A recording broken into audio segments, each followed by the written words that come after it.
Amén. En esta mañana, mis estimados hermanos, vamos a meditar, vamos a reflexionar y vamos, primeramente, nuestro Señor, a aprender juntos acerca de algo pues muy esencial en nuestra vida espiritual. Y cuando hablamos de algo muy esencial en nuestra vida espiritual es porque siempre se ha planteado que nuestra relación con Dios inicia a partir de que conocemos o que recibimos, a nuestro Señor Jesucristo como nuestro Señor y Salvador personal. A partir de allí comienza nuestra vida espiritual, a partir de allí comienza nuestra relación con Dios. Y alguien podría decir, pero mire, y antes de haber recibido a Cristo, yo asistía a la iglesia, a cual sea esta o alguna otra, yo asistía a la iglesia, yo leía la Biblia, incluso yo oraba, o sea, tenía una vida espiritual, podría decir alguien. No lo podríamos definir como una vida espiritual, puesto que antes de recibir a Jesús todavía no había sido reconciliado con Dios.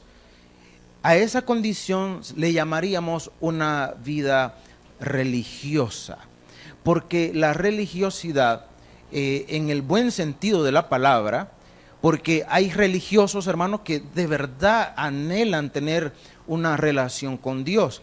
El mejor ejemplo de un religioso que anhela tener una relación con Dios fue Martín Lutero. Martín Lutero, como usted conocerá, él fue un sacerdote.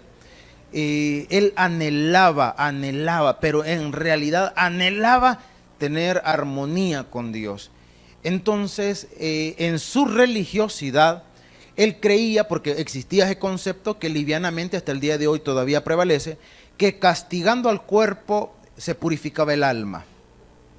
Entonces, él se golpeaba a sí mismo, se flagelaba, creyendo que de esa manera iba a castigar el cuerpo, porque el cuerpo se relaciona con la inmundicia, con el pecado.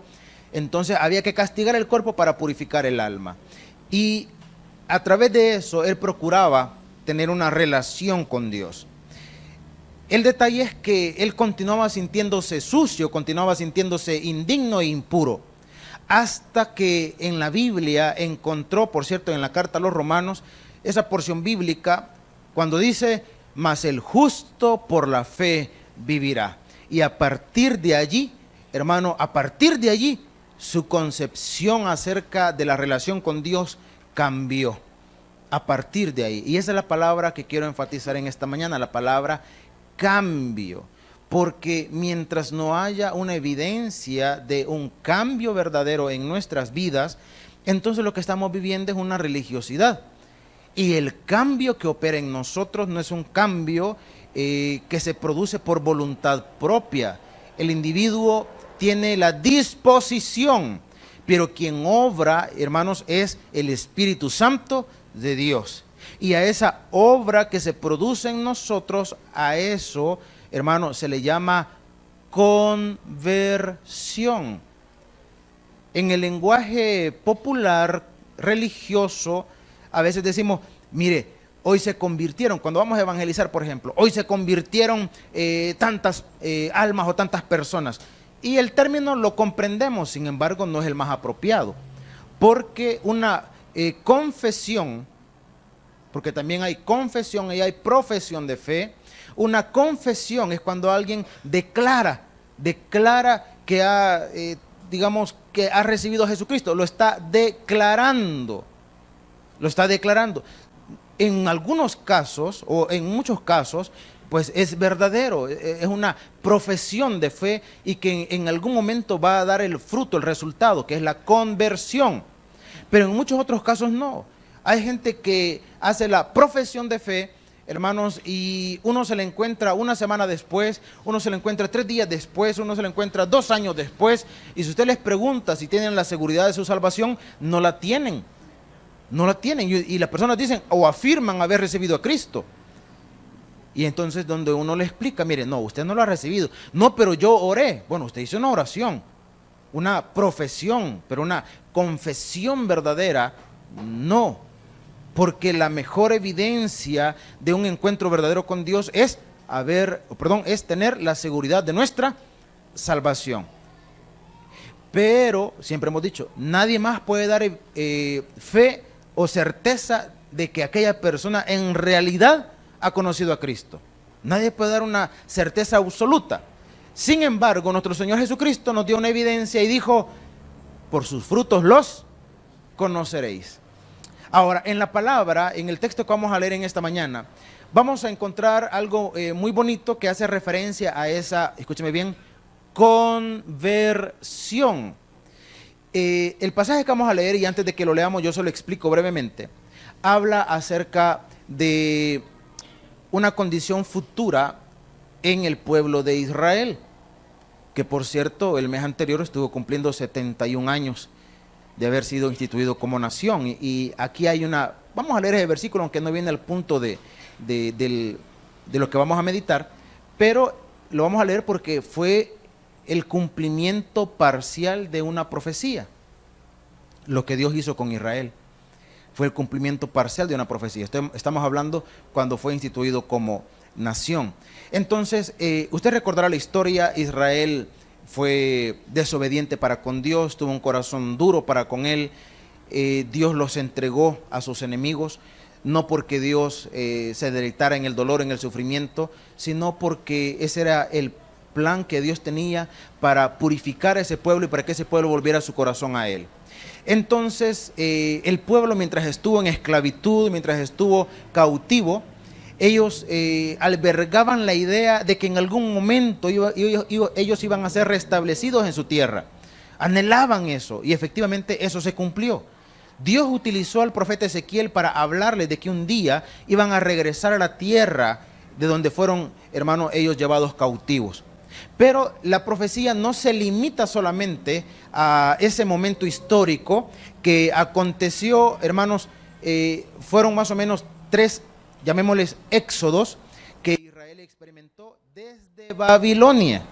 Desde Babilonia. Una de ellas fue con Nehemías, otra fue con Esdras y otra con un señor llamado Zorobabel. Entonces, la profecía de Dios a través de Ezequiel no se limitaba solamente a aquel momento, sino a un momento futuro, pero con un adicional maravilloso. Y ese adicional maravilloso habla de un cambio. Habla de un cambio. Y por eso es que vamos a tomar esta porción de la palabra que se aplica, repito, históricamente y proféticamente a Israel, pero hace referencia a esa condición espiritual de la que nosotros, hermano, de la que nosotros ahora formamos parte. Repito, condición espiritual. Así es que abrimos nuestras Biblias, mis estimados hermanos, en el libro del profeta Ezequiel, en el capítulo 36, y a partir del versículo 24 leemos. El versículo 24, le decía, es el cumplimiento parcial de la profecía que tuvo lugar hace 71 años exactamente. Así es que a partir del versículo 24 leemos, mis estimados hermanos, y puestos en pie le damos lectura a la palabra de nuestro Dios. Ezequiel capítulo 36 y versículo 24 en adelante.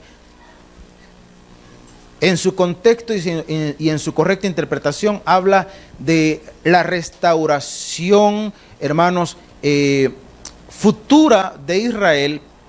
Repito, más que en aquella época, más que hace 71 años, habla acerca de la restauración en el tiempo, hermanos, del reino milenial de nuestro Señor Jesucristo.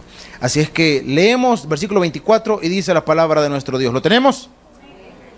Entonces lo leemos juntos y dice: y yo os tomaré de las naciones y os recogeré de todas las tierras y os traeré a vuestro país. Esto parcialmente tuvo lugar hace 71 años, hermano.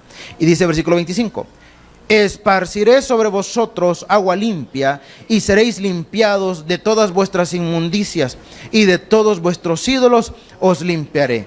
Y os daré corazón nuevo, y pondré espíritu nuevo dentro de vosotros, y quitaré de vuestra carne el corazón de piedra, y os daré un corazón de carne. Y el 27 para terminar: y pondré dentro de vosotros mi espíritu, y haré que andéis en mis estatutos, y guardéis mis preceptos, y los pongáis por obra. Hasta ahí leemos y oramos. Padre, en esta mañana, háblanos al corazón e instrúyanos con tu palabra. Queremos aprender y recibir más de ti en esta hora. Bendito Señor, te lo suplicamos en el nombre de Cristo Jesús. Amén y amén. Podemos tomar otros asientos, mis estimados hermanos. Le decía que inicialmente esta profecía, entendiendo que en la Biblia encontramos profecías, hermanos, de un cumplimiento, de doble cumplimiento y hasta de triple cumplimiento. El versículo 24, hermanos, es una profecía de triple cumplimiento. Número 1, se cumplió cuando los cautivos regresaron de Babilonia hacia su tierra. Repito, eso lo encontramos en el libro de Esdras, en el libro de Nehemías, hermano, y en Zacarías. Ahí encontramos gran parte de ese relato. ¿Dónde más se cumplió? Le dije, hace 71 años también se cumplió, ¿verdad? Cuando Dios de todas las naciones de la tierra, hermanos, llevó a su pueblo a establecer nuevamente su nación. Y cuando decimos de todas las naciones de la tierra, hermanos, es literalmente de todas las naciones de la tierra, incluyendo nuestro país. Incluyendo nuestro país. Por si usted no conocía este dato, y retomando, repito, un poco acerca de la historia de hace 75 años, hablando del periodo de la Segunda Guerra Mundial, hay un dato bien interesante. Y por eso le cambiaron nombre al dichoso Boulevard Venezuela, que ahora se llama Arturo Castellanos, y era para honrar la memoria de un militar que fue cónsul en Ginebra, si no me equivoco, en Suiza, que en la época de la Segunda Guerra Mundial extendió, según los datos, más de 15,000 pasaportes salvadoreños hacia los judíos. Y el dato curioso era de que todos aquellos judíos que emigraron a nuestro país no tuvieron ningún problema en salir de Europa, o de Suiza específicamente, por una razón. ¿Sabe cuál era la razón?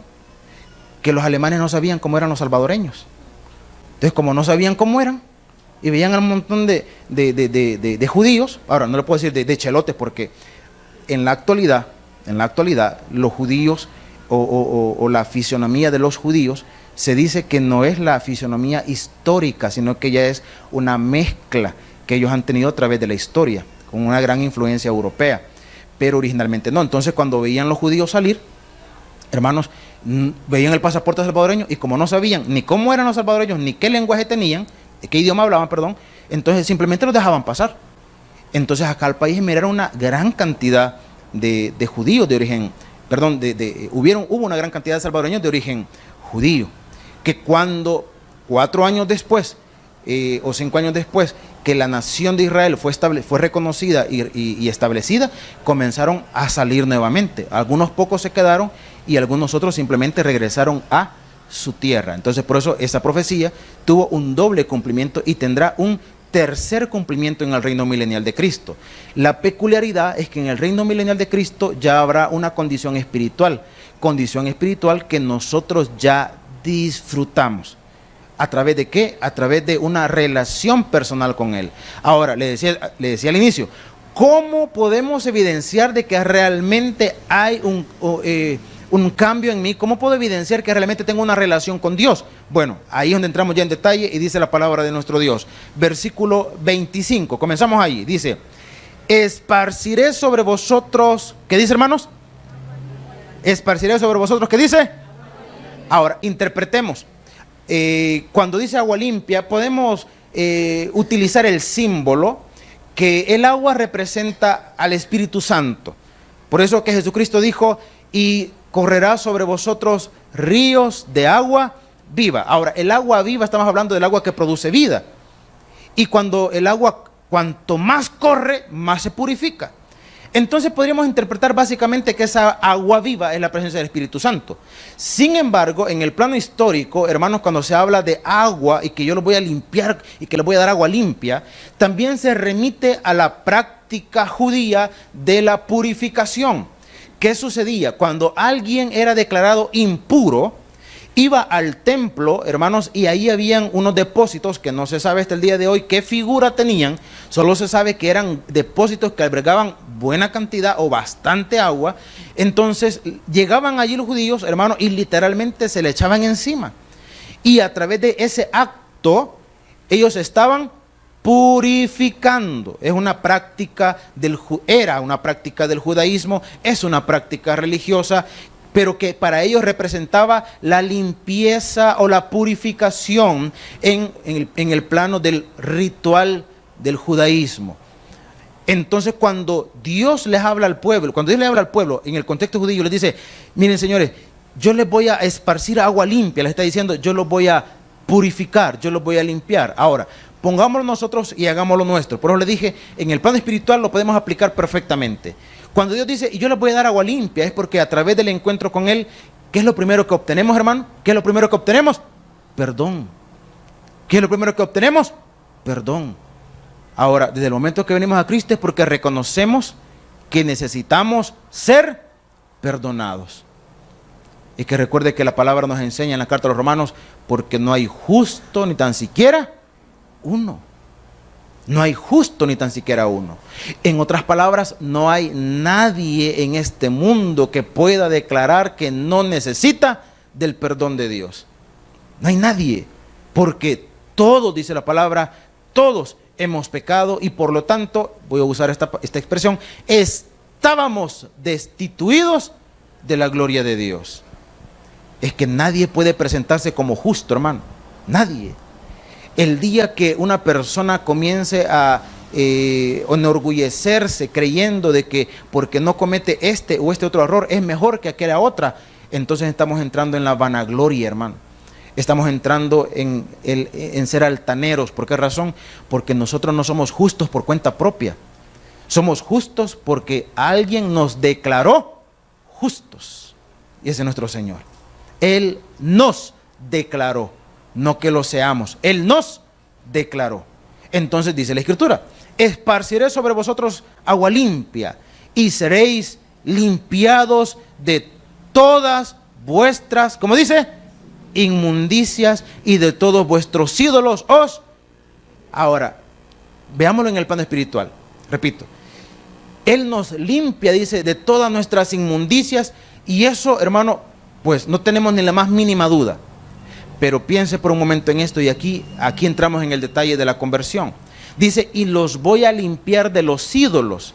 Ahora, los ídolos, si bien es cierto, tenía una connotación interna, porque el individuo se sentía impulsado, dirigido a rendirle culto a algo que no es Dios, pero la práctica es superficial. La práctica es superficial. Pongamos un ejemplo del tradicionalismo y pongamos un ejemplo del cristianismo. En un ejemplo a través del tradicionalismo sería un acto superficial, es cuando, yo no sé, algunos tuvieron esa práctica, de ir a algún templo, alguna iglesia, y en acción de gracias o por pedir un favor, encendía una velita, ¿verdad? Para mostrar gratitud o para pedir un favor. En algunos otros casos, incluyendo aquí en el país, hay lugares donde está retapizado de pequeñas placas en gratitud, ¿verdad? Ese es un acto superficial. Si nos vamos al plano del cristianismo, mis estimados hermanos, muchas veces nosotros creemos que la condición externa es una figura o una forma de declarar mi adoración a Dios. Y muchas veces nos preocupamos tanto, yo no digo que no sea importante, pero nos preocupamos tanto por la condición externa para proyectar supuestamente una relación con Dios, que nos olvidamos de lo que realmente importa, que es el interior. Porque es lo que ve Dios, hermano. Porque lo que está afuera lo vemos los demás, lo vemos todos nosotros. Pero ¿quién es el que ve el interior? Lo ve Dios. Ahora, ¿cómo es que de esa condición superficial el Señor dice que nos va a limpiar también? ¿Cómo nos va a limpiar de una condición superficial? ¿Cómo nos va a limpiar del hecho de la práctica, repito, religiosa de ir y poner una candelita, por ejemplo, una condición de idolatría? ¿Cómo podemos nosotros muchas veces, o que el Señor nos va a limpiar de una condición externa, donde respetamos más la condición de afuera que la condición interna para con Dios? Nos preocupamos más por lo que está, o lo que se ve, lo que se nota. ¿Cómo nos va a limpiar Dios de eso? Hermano, no es que nos va a limpiar, ¿verdad? Vaya, y aquí se te van a olvidar todas las cosas que hiciste que no se enfocaban a mí. No, aquí empieza la condición del cambio. ¿Por qué ya no hago aquello, hablando en la práctica religiosa, por qué ya no lo hago? Porque Dios ha cambiado mi forma de ver o de entender o de interpretar la espiritualidad. ¿Quién lo ha cambiado? Dios. ¿Por qué ahora me preocupo más por mi interior que por mi exterior? Repito, no es que no sea importante, pero no es prioritario, porque ahora me preocupo más por mi interior. Porque quien ha cambiado mi forma de apreciar la religiosidad, la espiritualidad, ¿quién lo ha hecho? Lo ha hecho Dios. Él cambia. Una de las primeras cosas que Dios hace en nosotros es que va cambiando la forma como interpretamos y cómo apreciamos, hermano, la relación con Él. Antes, en nuestra vida no cristiana, creíamos que el simple hecho de cumplir un requerimiento religioso era suficiente para tener comunión con Dios. Y es lo que tratamos de contrarrestar continuamente acá en la iglesia. Creer que porque ya vine a la iglesia, pues entonces ya cumplí. Dios me tiene que bendecir porque ya vine a la iglesia. Eso es religiosidad. Usted tiene que venir porque usted tiene gratitud para con Él. Usted tiene necesidad para con Él. ¿Por qué vine a la iglesia? ¿Por qué me levanté temprano para venir? ¿Por qué dejé a un lado mis responsabilidades y mis compromisos, mis quehaceres? ¿Por qué lo hice a un lado? Porque necesito de Dios. Porque Él es la fuente de mi vida. Porque Él le da sentido a mi ser. Por eso vine. No vine para que Dios me cuide durante toda la semana. No vine por eso. Ahora, no digo que Dios no lo va a hacer, pero pensar de que, y si no voy, Dios me va a castigar, eso se llama religiosidad. No es el miedo, mis estimados hermanos. Es el darle a Él honra. Es de darle a Él adoración. Ese es el punto. Entonces, el Señor dice que lo va a limpiar, o nos va a limpiar, dice, de todas vuestras inmundicias, de todos vuestros ídolos, os limpiaré. Y vea el versículo 26. Os daré, ¿cómo dice? Corazón nuevo, y pondré espíritu nuevo dentro de vosotros, y quitaré de vuestra carne el corazón de piedra, y os daré un corazón de... Ahora, ¿por qué? Siempre hemos dicho de que cuando la Biblia habla del corazón en una forma poética, está haciendo referencia a los sentimientos, está haciendo referencia al entendimiento, está haciendo referencia a eso. En este contexto el corazón es sinónimo, escúcheme bien, es sinónimo de alma. ¿Cuál es la esencia nuestra?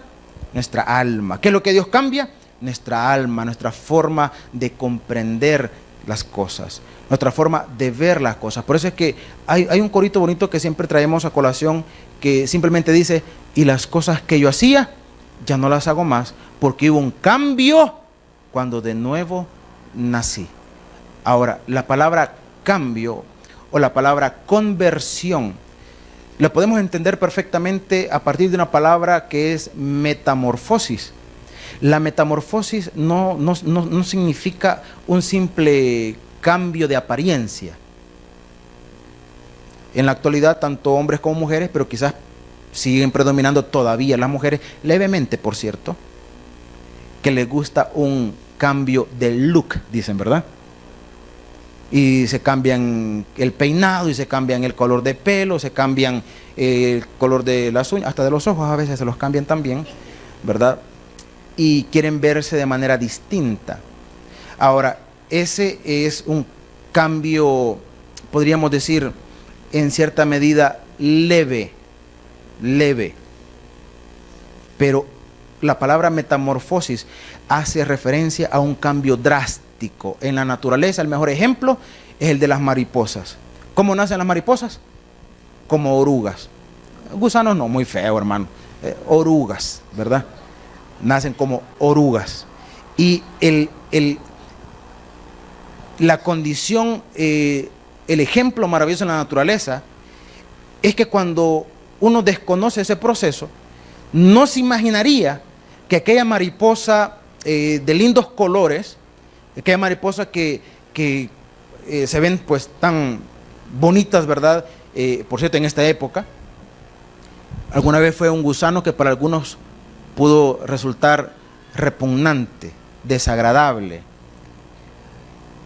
Creería yo que de los que estamos acá, a nadie le resultaría desagradable, creería yo, que una mariposa se le posara en el brazo. Creería yo que a nadie le molestaría eso. Se sentiría cómodo y capaz hasta la selfie con la mariposa. Aquí casual con la mapi, ¿cómo es? Sí, mariposa, ¿verdad? No, Mari haría algo. Entonces, pero a muchos quizás les resultaría poco grato tener, repito, un gusano, una oruga, perdón, les resultaría desagradable. Entonces, ese cambio tan drástico, a ese cambio así de drástico, que lo experimentan también las ranas, los sapos, que originalmente son, ¿cómo se llaman? Renacuajos, y que de repente ese renacuajo se convierte en un animal casi más de 20 veces más grande, ¿verdad?, de su tamaño original, más de 20 veces. Ese cambio tan drástico, a eso se le llama metamorfosis.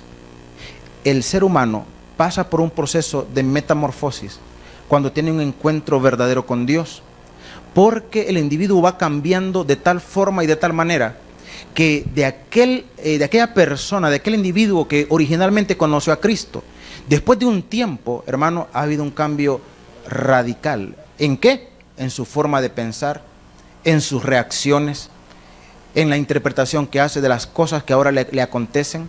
Antes muchos, cuando les iba mal, inmediatamente lo que pensaban con lo que lo relacionaban era con la mala suerte. Yo esperaría que ahora usted como creyente ya no le eche la culpa a la mala suerte, ¿verdad? Ay, mira qué mala suerte, que esto y que esto otro, a ustedes se le perdieron $5 y qué mala suerte. Ahora, cuando se le pierden ahora, ¿qué dice? Descuidado que soy. Porque no le va a echar la culpa a Dios, ¿verdad? Alguien lo necesitaba más que yo, entonces Dios bendice a esas personas que los encontró. ¿Cuál? La interpretación es diferente. Que descuidado soy, tengo que aprender a ser más organizado, ¿verdad? No le eche la culpa a Dios tampoco. Las reacciones que antes tenía. Aquellos que antes, y sigo insistiendo, antes se jactaban de tener un temperamento insoportable. ¿Cuántos antes? Porque ya no, porque ahora usted ya es cristiano. ¿Cuántos antes se jactaban que tenían, hermano, mecha corta? Mírese, a mí con poquito, mire, y comienzo, pero a recetar a quien sea. ¿Cuántos alguna vez dijeron, yo cualquiera le digo 3 cosas bien dichas? Yo siempre he dicho con diccionario en la mano. Esa condición de la que en algún momento algunos se podían jactar, vienen a Cristo, hermano, y sus reacciones comienzan a ser diferentes. Antes era un gran temperamental, pero ahora se vuelve tolerante. En la concepción del mundo le dicen, así como los pollitos cuando están chiquitos y los agarran a estar jugando, ¿qué dicen que los van a hacer? ¿Cómo dicen? Nadie sabe. Niño, vas al pollo, lo vas a dejar todo jugado, le decía. Entonces viene y la gente del mundo interpreta y dice, ay no, ya te jugaron también a vos. Si antes no eras así. Esa es la interpretación del mundo. Pero cuando nos vamos a la palabra, vemos que entre los frutos del Espíritu Santo está la mansedumbre.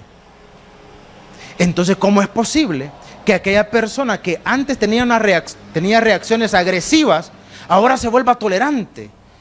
¿Cómo es posible que antes que aquella persona no medía consecuencias, incluso en agredir a otra persona, ahora hasta se quebranta? Mejor llora, llorando está. Y antes estas horas que le hubiera agarrado de las mechas, le hubiera pegado una gran arrastrada, y ahora llorando está. Es que ese cambio ese cambio no lo puede hacer nadie más que nuestro Señor.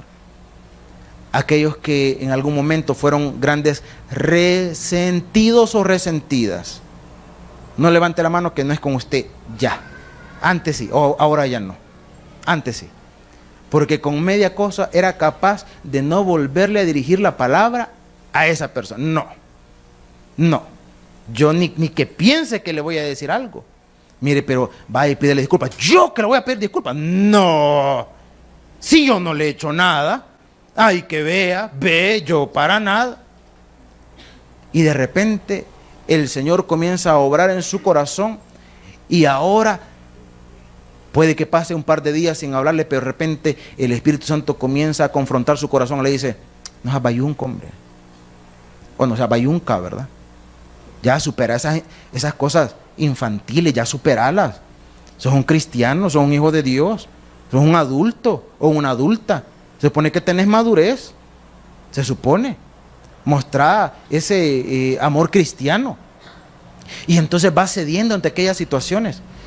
Siempre he dicho esto y lo vamos a recalcar toda la vida. Hermano, yo no tengo problema con que a alguien le caiga mal a usted, yo no tengo problema con eso. Con lo que tengo problema es que no haga nada para que deje de caerle mal. Ahí sí tenemos un problema. Porque entonces, ¿cómo está obrando Dios en su vida? Es que mire, es que ese hermano o esa hermana me cae mal. No, pues tiene derecho a que le caiga mal. Ahora, ¿qué está haciendo usted para que deje de caerle mal? Mire, estoy orando por él o por ella. Yo sé que un día Dios va a cambiar esta sensación inapropiada, incómoda que hay en mí. Un día Dios la va a cambiar y estoy orando por eso. Estoy orando para que un día poderle saludar sin hipocresía. Estoy orando por eso. Hermano, si usted está en esa condición, mire, qué bueno, gloria a Dios, porque Dios está obrando un cambio en usted. Ahora, ¿qué está haciendo? Nada. ¿Y va a hacer algo? No, y ni me importa. Entonces revise su corazón para ver si realmente el Espíritu de Dios mora en usted. Porque donde está el Espíritu de Dios, dice la palabra, que hay libertad. ¿Y eso qué significa? Hay un cambio, hermano, hay una diferencia. No podemos continuar siendo los mismos. No se puede, no se puede.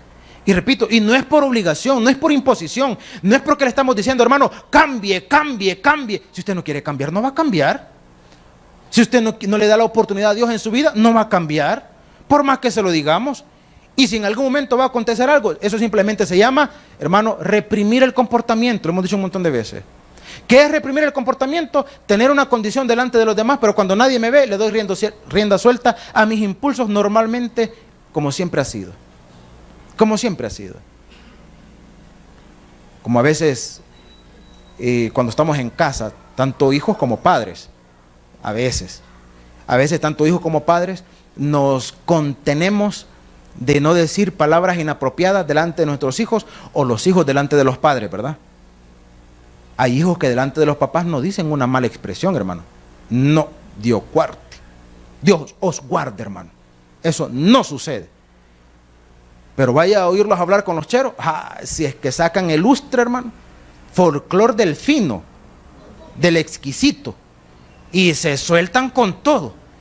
Y de repente cuando se les sale una palabra inapropiada y papá o mamá logra escuchar, como que dice, la regué. ¿Es malcriado o no es malcriado? ¿Es mal hablado o no es mal hablado? La respuesta es, sí es mal hablado. Pero miren, en la casa no dice nada. ¿Por qué? Porque reprime.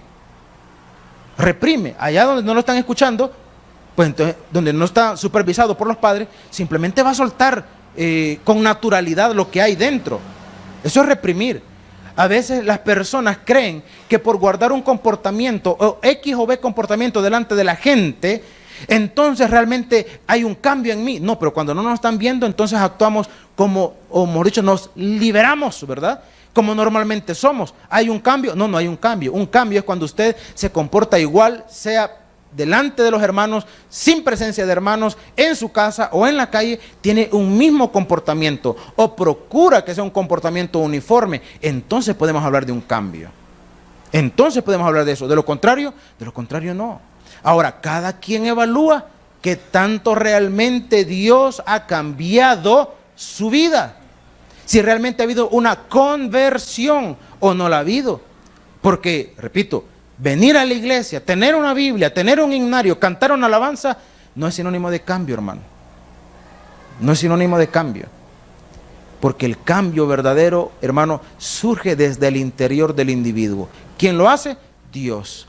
Yo voy a hacer o dejar de hacer esto porque siento de mi corazón que Dios está obrando en mí. Por eso voy a hacer o a dejar de hacer. Mientras tanto, repito, no podemos hablar de un cambio. Entonces la Escritura dice la palabra, versículo 26, os daré, ¿qué dice, hermanos? Corazón nuevo. ¿Y qué implica ese corazón nuevo? Un nuevo entendimiento. Un nuevo entendimiento. Siempre, y esa es una condición que está en nosotros, hermano, a partir de que tenemos plena conciencia, aprendemos a discernir entre lo bueno y lo malo. Aprendemos a discernirlo. Aprendemos. Simple y sencillamente, aprendemos a discernirlo. Ahora, ¿cuál es el detalle? El detalle es que aunque podemos diferenciar entre lo bueno y lo malo, no nos importa, no nos interesa. Voy a obrar mal, normal como cualquier otro, ¿verdad? Voy a obrar bien, pues hay que ser buena gente. Ahora, cuando el Señor dice, yo te voy a cambiar el corazón, te voy a poner un corazón nuevo, te voy a cambiar ese corazón de piedra, ¿verdad? Ese corazón duro por un corazón de carne, está diciendo, nos va a dar sensibilidad. ¿Qué implica la condición de la sensibilidad en el plano espiritual? Implica de que no estamos exentos de los errores. La diferencia es que todo nacido de nuevo anhela en su corazón, hermano, enmendar su mal proceder. Todo cristiano, yo siempre he dicho, puede caer en pecado, mas no vivir en pecado. En algún momento su condición tiene que ser, yo tengo que salir de esta condición. Yo tengo que superar esta condición. Porque en lo profundo de su ser tiene un anhelo. ¿Y cuál es ese anhelo? Ser agradable delante de su Señor. Ese es el anhelo. Ser agradable delante de su Señor. Por encima de caer en gracia con los demás.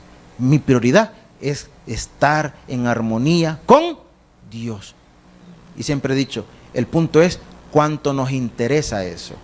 Cuánto me interesa estar en armonía con Dios. Cuánto me interesa estar en la voluntad de Dios. Cuánto me interesa. Porque a algunos les puede interesar y a algunos otros simplemente no. Simplemente no. Hay personas, hay creyentes y siempre es agradable escuchar, voy a decir, sus testimonios. Siempre es más que agradable. Pero hay creyentes que de repente se acercan y dicen, mire, fíjese que no pude venir a tal culto, pero mire, qué falta me hizo. Y dice, bueno, qué bien, ¿verdad? O sea, Dios está obrando en ellos y no tienen motivo ninguno por qué venir, hermano, y dar cuentas, en este caso a su servidor, en el peor de los casos, ¿verdad? No tienen razón ninguna. Porque aquí no andamos fiscalizando la condición de nadie. Mire, hermano, ¿por qué no vino al culto? ¿Ah? ¿Qué le pasó? ¿Dónde estaba? A ver, mándeme la foto a ver dónde está, quiero ver. No, hermano. No andamos fiscalizando la condición de nadie. No. Pero cuando una persona se acerca de su propio gusto, de su propia voluntad, y simplemente a hacer un comentario, pues qué bueno, ¿verdad? Hay un sentir de parte de Dios en su corazón. Hay un sentir en su interior. Repito, porque no tiene que dar cuentas a nadie de por qué vino, por qué no vino. Pero esa condición, esa acción da una evidencia. ¿Cuál es la evidencia? De que Dios está haciendo algo en su corazón, Dios está haciendo algo en su vida. Entonces a eso, repito, se le llama cambio. Eso se le llama conversión. Dice la palabra, sigamos leyendo, versículo 26. Os daré corazón nuevo y pondré espíritu nuevo dentro de vosotros y quitaré de vuestra carne el corazón de piedra, insensible, y os daré un corazón sensible. ¿Un corazón qué? Sensible. Y repito, ¿por qué hablamos de sensibilidad? Porque antes podíamos actuar y podíamos hacer, hermano, y tranquilo. Si antes hasta nos podíamos vanagloriar de nuestro pecado. Hermano, hay gente que se jactaba de hacer las cosas malas y de hacerlas bien. Y de hacerlas bien. Ella hasta se promovía. Es que las cosas malas hay que hacerlas bien. Y nos podemos sentir orgullosos de eso. Ahora, cuando Dios obra en su corazón, no nos enorgullecemos de las cosas malas que hacemos. No nos enorgullecemos de eso. No nos enorgullecemos de que lo malo nos haya salido bien. No nos enorgullecemos de eso. Ahora, ¿quién da evidencia de que tenemos ese sentir? Lo da Dios y lo sabe usted. Porque por eso la palabra dice, persuadimos a los hombres, pero a Dios le es manifiesto lo que somos. Porque cualquiera se puede presentar delante de cualquiera de nosotros, hermano, y fingir una condición de dolor. Puedo venir delante de ustedes, hermano, y decirles, hermanos, y yo la regué, y mire, y no sé qué, y no sé cuánto, ¿verdad? Y hasta a presionarle los ojitos para que salga alguna lágrima de cocodrilo por ahí. Y más de alguno podría decir, no, pues, mire, se nota que está arrepentido. No, usted no conoce el corazón, hermano, ni yo tampoco. Pero a quien no podemos engañar, ¿a quién es? Es a Dios. Es a Dios. Y recuerda cuando leímos la porción en Isaías del rey Ezequías. Porque el rey Ezequías dice que volvió su rostro a la pared y lloró. Y Dios le dijo, he visto tus lágrimas. Y en aquella oportunidad explicábamos que los padres, pero mayoritariamente las madres, porque son los que están al pendiente de los niños, hay un momento que la madre experimentada logra identificar el llanto de su hijo. Logra identificar. Y cuando la criatura está llorando, sabe, la mamá logra, repito, identificar de qué llanto o qué tipo de llanto está teniendo su hijo. Mire, ¿por qué está llorando el niño? Tiene hambre, dice. Ese llanto es de hambre. Mire, ¿por qué está llorando el niño? Tiene sueño. Pero está llorando así porque tiene sueño. Logra identificarlo. Mire, ¿por qué está llorando el niño? Parece que le duele algo. Porque el llanto es diferente.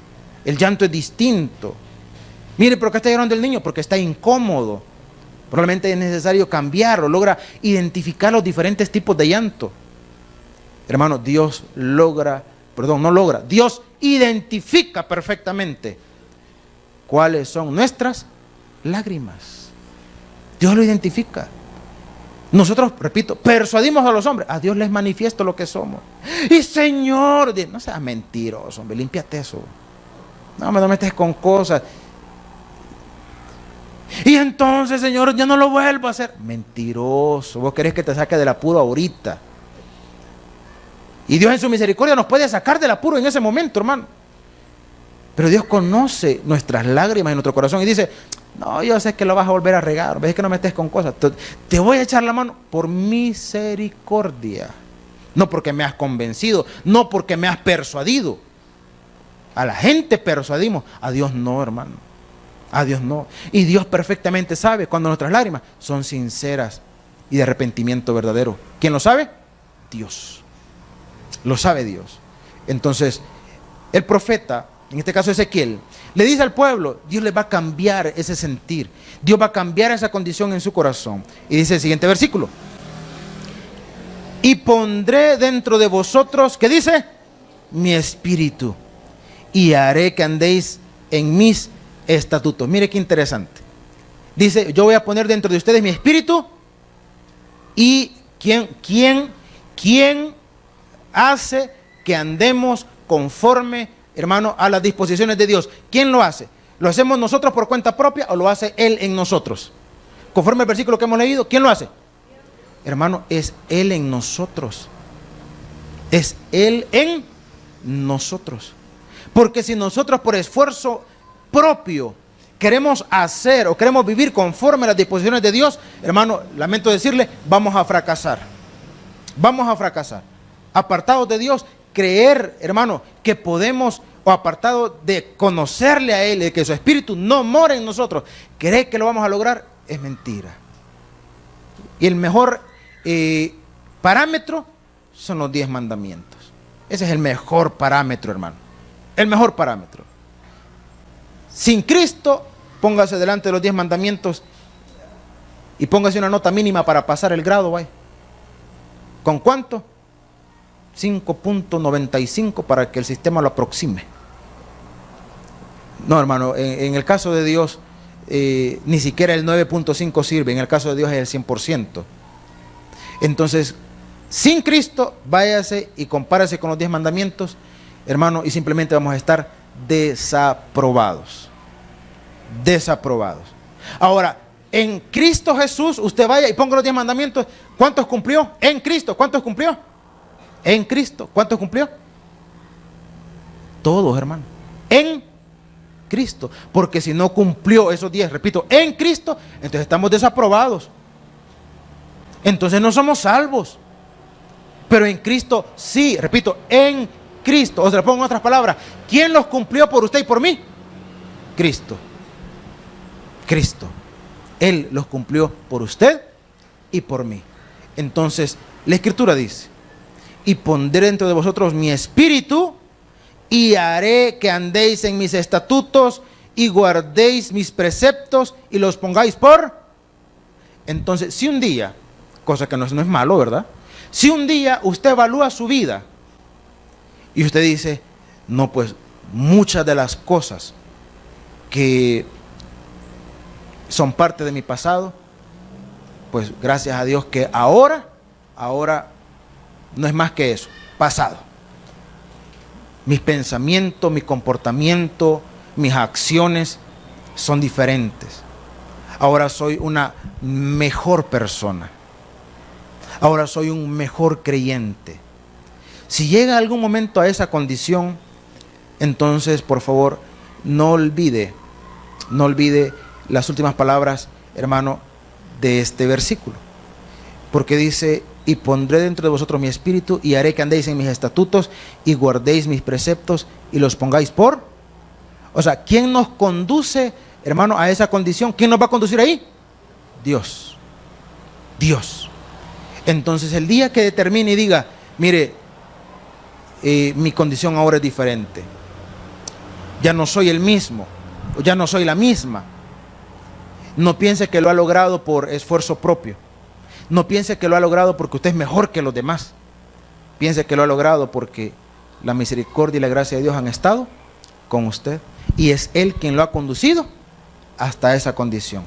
Entonces, cuando estemos allí y en algún momento digamos: mire, yo fui, yo hice, mi condición era esta y ahora soy esto, lo soy por la misericordia y la gracia de Dios. Por lo tanto, en lugar de vanagloriarme porque no soy como los demás, mejor voy a decir: gracias, Señor, porque tu misericordia ha sido manifiesta en mi vida. Y esa obra, a eso se le llama conversión.